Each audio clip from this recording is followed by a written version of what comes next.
Earth, our home.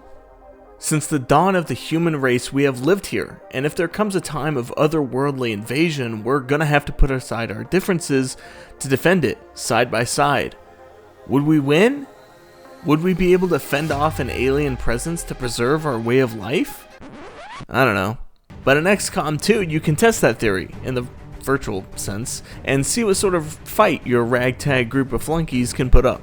Our plan is a simple one. Don't die. Our world is being invaded by an alien force that have already infiltrated our society. Many humans actually follow this alien cult called Advent. No, we're not opening one every day until Christmas. Instead, they're opening us for our brains or something. I'm not sure, but I just know it's nefarious. We've been in this fight for a while now, however, so our numbers fighting back against this cult are as low as ever. So let's see what sort of new rookies we've got lined up. We've got some interesting characters as our last bastion of humanity, as you can see. Hopefully we can keep these fine men and women alive and healthy to tell the tale of their heroic efforts fending off the alien invasion. Let's see how they do. Our first few operations go on smoothly with minimal injuries and a clean first wave of promotions as our alpha team shapes up. The Geoscape layer starts off strong with some well-placed power coils in the Avenger and some easy engineers and scientists to kick us off. Unfortunately, however, we're unable to finish the Guerrilla School before our first retaliation mission, leaving us with only 4 fielded troops. Our first sighting of the Chosen has us fighting the Warlock with Blast Shield. Blast Shield makes it to where the Warlock is immune to explosions, and that's really got me punching the air right now, as not 5 minutes earlier I gave our Reaper remote start. To be honest though, he doesn't put up much of a fight here and goes down fairly quickly with some good positioning from our troops, and poor positioning from the Warlock, giving us the upper hand and taking him down fairly easily.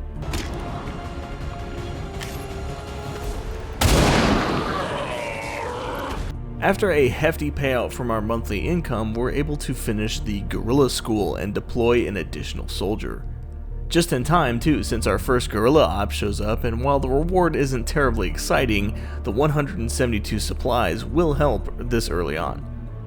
This should be an easy operation though. All we gotta do is line up a good ambush and land some Negative damage! After that beautiful display of precision, the next missions go off without a hitch, and we're able to get some covert actions done, scoring some much welcome staff members to the Avenger. The Avatar project is revealed, and at this point we're just trying to get enough research for magnetic weapons before we hit the first black site and kick this campaign into high gear. The Warlock shows his ugly blue face again, and after a quick game of cat and mouse, he once again underestimates the power of friendship and gets taken down by none other than Among Us, who scores a critical hit against them when he was down to 1 HP. It must have been personal, but I'm afraid to ask after that brutal showcase. I definitely got that one. We then finally finish our magnetic weapons, giving our team quite a boost in firepower. We also learn that the aliens apparently cured cancer? Which could have been quite nice of them if it weren't for the whole mind-controlling invasion thing. Having worked in one of the facilities, I can tell you firsthand. They do offer a level of medical care unmatched by any previous effort in our history. The aliens have effectively cured all of humanity's greatest ailments: cancer, malaria, AIDS. The process is relatively simple. And before you know it, we find ourselves at the first alien black site. This campaign has had a bit of a slow start, so I decided to bring the Skulljack to see if we can't score ourselves a Codex kill while we're at it. The Warlock should be joining us here shortly at the black site, so I want to make sure that the squad cleans up the Codex quickly. Considering the Codex took cover behind this forklift, that's an easy goal with a little remote start from our Reaper. Cover the data. Understood. Weapons hot. We've got our target. Seize any advantage. Work, Commander. From there, it's a straight shot to the vial, but the Warlock might make it kind of or not. So far in this campaign, the Warlock has really enjoyed not standing in cover, making it really easy to take multiple shots against him, exploiting his weakness. After he's down, we pick up the vial and head back to the Avenger. Morale very high. We're in the mid-game now, and here it's just about researching useful equipment and building up the troops to take on the Warlock. Mutons have been deployed for a little bit now, so we're able to research and craft plasma grenades, which is a huge power spike for our Grenadiers. We only need one more covert operation to take down the Warlock, but we don't have a trooper with a high enough rank to deploy for it, so it's back to boots on the ground. This is where our first real loss comes in. It's a simple supply recovery operation with some lost, sounds easy enough, but this time we take out a couple of lower ranking troops in an attempt to bolster our numbers at the officers' table. This usually wouldn't be a problem, and it isn't for the first pod, but the second pod gets us in a tough position between the Advent and the Lost. We're able to hold them off for a decent while, but an Advent captain scores a couple of accurate shots against Captain Among Us, and she's quickly taken down. On the bright side, she's not outright killed, only bleeding out, so we're able to run over and stabilize her. Losing her would really hurt, as she's one of our only 2 captains we have, so having an extra medkit came in clutch here. I decide the remaining pods just have too much health for us to chew through with us being a trooper down, so we evac with our tail between our legs. Let's go. And to add insult to injury, the Avenger gets taken down by an Advent UFO. At first, things look grim. We've got a couple of important troops recovering from fatigue and wounds, and I don't want to deploy them for fear of outright losing them. Thankfully, we've got one last trick up our sleeve. Fortunately, our Reaper, the stealth unit, is bright-eyed and ready for action. We also have a sharpshooter with a very similar mindset. Together, the Reaper is able to spot the tower grounding the Avenger, and our sharpshooter is able to take it out after a few turns. What this means is that all we have to do is defend the Avenger while our dynamic duo handles the tower. This is huge. We're able to hold on to some pretty great positioning and with it, clear the enemies out. And what do you know, the plan works flawlessly. Frosty gets grabbed by a Viper, but we quickly free him and get him out without any other injuries. A good day to be on XCOM. Excellent work, Commander. Looks like the Avenger lives to fight another day. After that, the assassin swings by to say hi, and she's got some pretty powerful bonuses. But she's weak to explosions, which means taking her down is very easy with our 4 Grenadiers.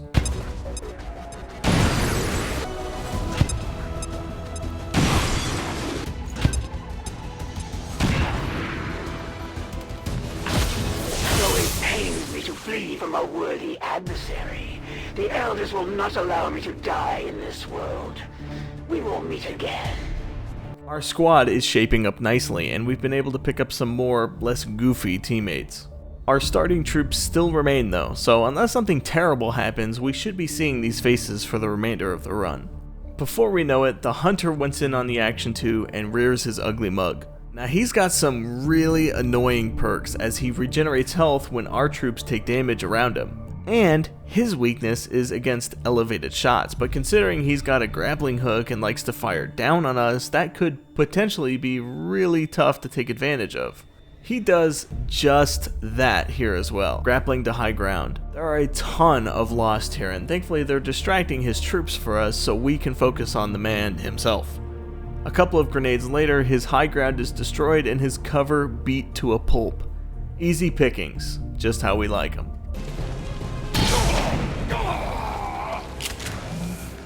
Enemies down! We then finally finished the training center, and the extra abilities everyone can get here are decent. Nothing earth-shattering, but a couple of troops can get the Hail of Bullets trait, which is a special attack that consumes more ammo for a surefire hit. Helpful, but not terribly exciting. Some time goes by and we're able to really boost up the troops.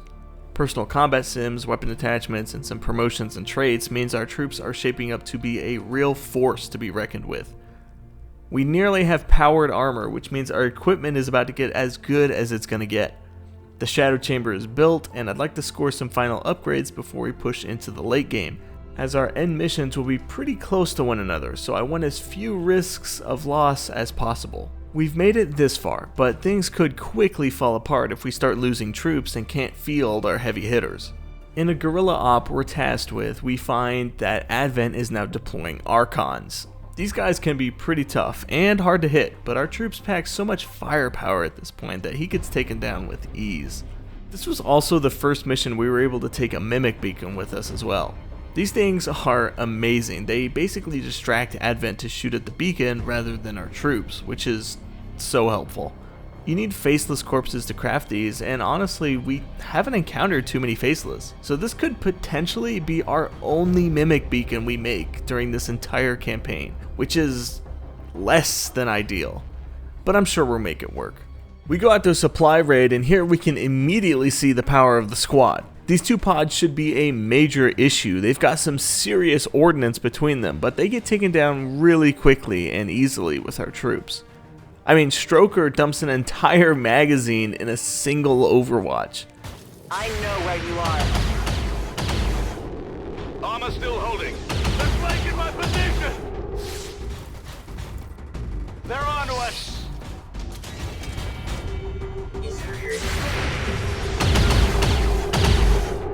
It hit the plate! I can't move! Big deal. The Warlock shows up here too, and yeah, he's able to daze a couple of soldiers, but he goes down without so much as a scratch on us. Moving out.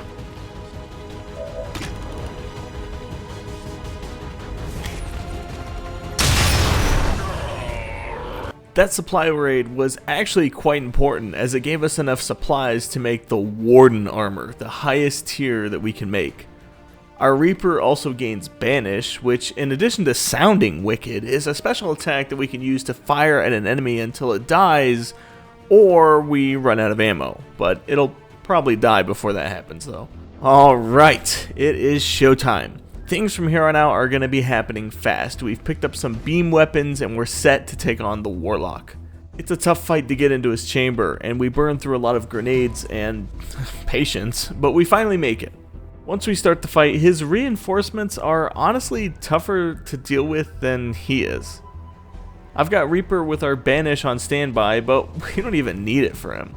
After a bit of dancing with Advent, we're able to distract them with a Mimic Beacon and take down the Warlock. For good, this time. Destroy you for this outrage! It's dead. It has to be dead. It wasn't easy, but we managed to pull it off, Commander. If only we could see the look on the Elders' faces. As soon as we get back from the Warlock's house, we discover the location of the Hunters. There's some last minute research I want to complete and our troops need some rest, but he's next up on the menu. We get a retaliation mission, and in it, we get our first colonel. Congrats to Jack Offman, nicknamed Stroker, for being our first colonel of the Avenger. You, sir, can keep the Warlock's rifle. It's in good hands. The Avatar project is getting a bit out of hand, so we all pile in the Sky Ranger and hunt down the nearest Advent facility. This one happens to have the Viper King as well. Usually these Valen bosses are pretty tough, since instead of following the normal back and forth turn system, they take a turn after each action your soldiers take. Thankfully, we have a couple of tools for the job, with our Reaper's Banish ability, a Frost Bomb, and a Gunslinger. With all that combined, we're able to trap the king down and take him down on the first sighting. Usually these guys like to run away to fight another day, but today, there is no running from XCOM.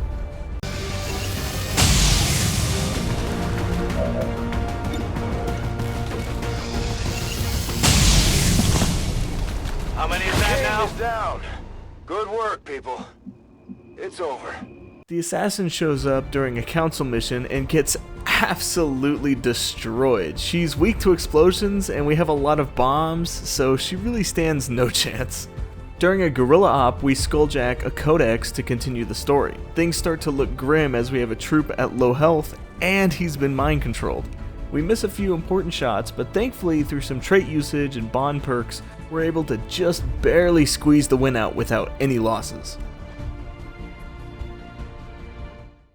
Then it's time to raid the assassin's house. There's a pod of 4 Archons that after a bit of maneuvering we're able to take out. Once we're in the assassin's chambers, things go off without a single hitch. Again, she's weak to explosions and we've got some really powerful explosives at this point. So a shot and a grenade for the first round, Take down the sarcophagus, then she's down for good after another grenade. The reinforcements were just chrysalids, so with their small health pool, they're no issue. Super easy raid on the assassin.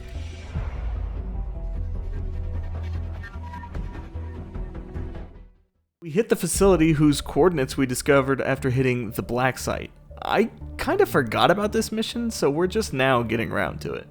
The hunter shows up, and we've been doing so many back-to-back missions that we're actually having to deploy our lower-ranking troops just to have a full team.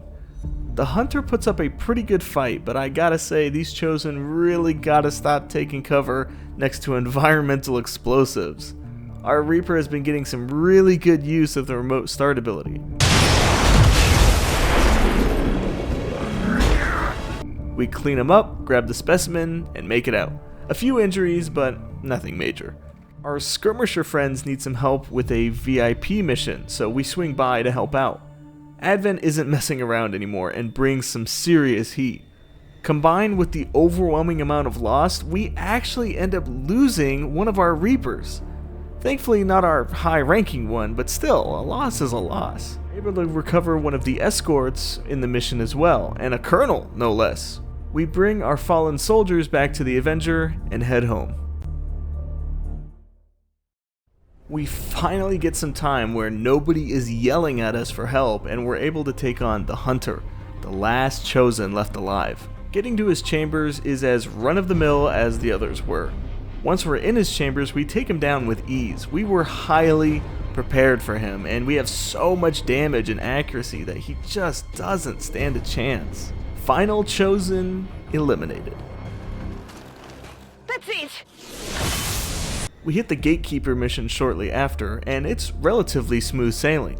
We take a couple of Rangers in an attempt to counteract the burrowing and re-emerging of chrysalids. We also take a couple of medic specialists, as the chrysalid poison is a good way to lose people. Things work out wonderfully, and our Rangers are able to hold the front line and make a push for the Gatekeeper. After that, it's just a matter of lining up our Reaper for a banishment.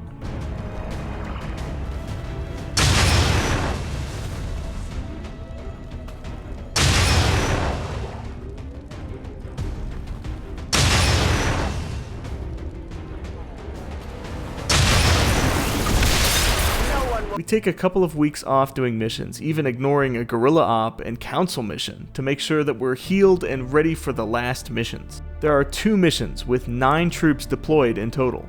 The first is a 3-soldier deployment where we must raid the Advent radio tower to sabotage their broadcast. We send Fart, Titty, and Frosty. They're all majors, which will leave our colonels for the final mission. Plus, they've been with us since the start, so it's only fair. We have enough intel to gain us all the added bonuses, which aren't anything major, but we get a little bit of extra vision, so I'll take it. All things considered, these were actually some pretty tough enemies, and Titty ends up getting beat up pretty hard. She's tough though, so she's still in the fight. We take down the pods outside, and inside is just a couple of sectoids who don't have a lot of health, and a codex, which Titty does bonus damage to with her blue screen rounds. We clean them up, hack the tower, and head to the main event. This is it, the final mission. This is where we win, likely, or lose, highly unlikely. We suit everyone up as much as we can, the best armor, the best equipment, all the chosen weapons. This is a do or die, and I want to make sure the squad can deal with whatever is thrown at them. The first pod consists of a couple of mutons, a mech, and an archon. We have a commander's avatar as a bonus squad member, so we mind control one of the mutons to make him act as a mimic beacon of sorts, since there's quite a few chrysalids on the other side of the building. Some shots, some repositioning, and a grenade later, and the first pod is dealt with. Things go just as smooth for the rest of the room, and we make it to the final chamber. We round the corner and activate the first avatar's pod. Pretty easy pickings here. We use saturation fire on the avatar, which sees him teleport to the back of the room, where he's cleanly picked off by our sniper. The second avatar comes in and walks straight through 3 of our overwatches, taking him down to a measly 5 health.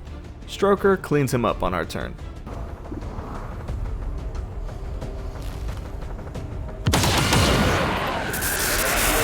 Things are going well, but we are slowly losing ground with Advent. Thankfully, all we have to do is finish the final avatar and it's game over. But in a good way. Like, game over because you won.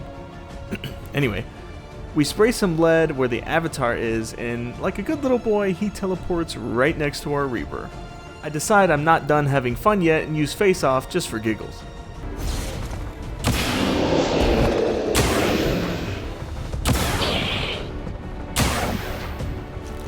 How many is that now? Once I've had enough, our Reaper heads down and banishes the final avatar not 5 feet away from him. A mission success and a world saved.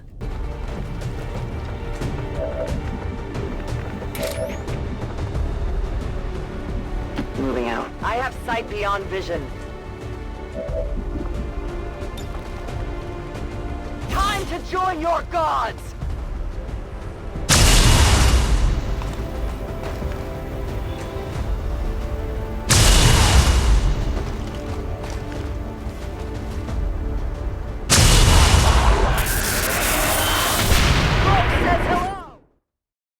This one took a while, from trying to organize all the footage to actually playing through the game, which takes quite a bit of time. I love XCOM though, and I wanted to try something different, a more playthrough or storytelling style rather than a review type posting. This was a lot of fun to make and play, and I definitely will be looking to make more of this style of video. If you stuck around to the end, you have my gratitude. This was a bit longer than I initially thought it would be, and seemed simpler on paper than it was in practice. Thank you very much for watching, and until next time, my friends.